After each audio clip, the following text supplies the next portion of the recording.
madaktari linafanyika mjini Eldoret, kaunti ya Uasin Gishu. Madaktari wanajadiliana kuhusu mbinu bora za kukabiliana na magonjwa sugu.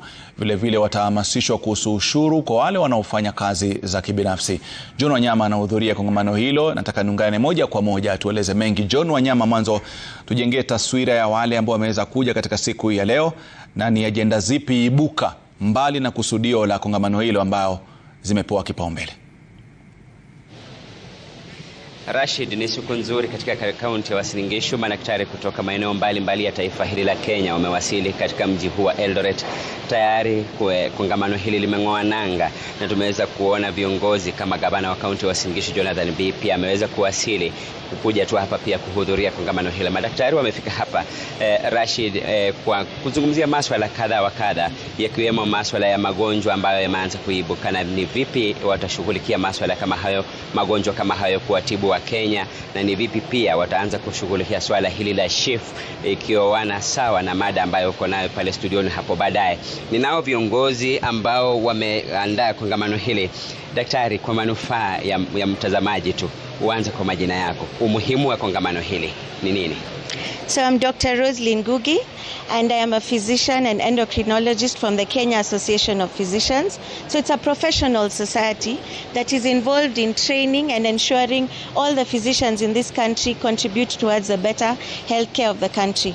Our theme this year is harnessing person-centered care. We are focusing on the patient rather than the management, and we see what are the problems that the patients are experiencing. We've seen that there's a deficit in research. We need more funding. We are trying to capacity build, and that is why I'm with Professor Joey here. We've started a college called Exacop so that we can be able to increase the body.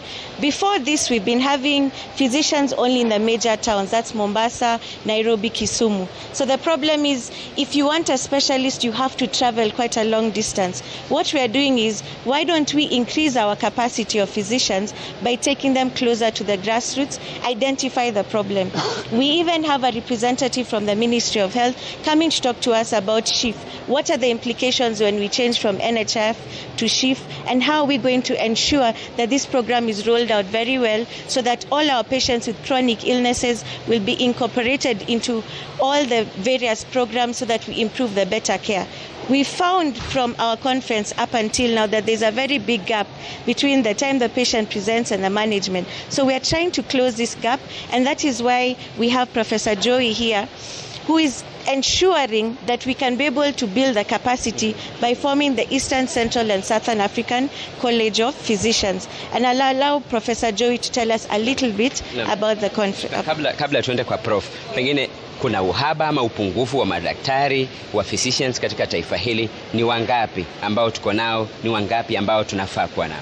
So we currently have only 400 physicians in the country against a population of 51 million. WHO states for every one physician, they should only be able to treat 2,000 patients. So there's clearly a deficit of over 100%. And that is why we really need to ensure that not only are the physicians who are present, not just centered within the major towns, but we have them go down into the rural areas so that the first person you meet is a specialist who will be able to guide your care, and this translates to now better training for the other cadres of healthcare professionals. Kuna umuhimu gani daktari unapoenda hospitali upatane na muuguzi ama nasi na kukutana na physician? Tofauti iko wapi? Wakati unapoenda kwa hospitali, tofauti iko wapi?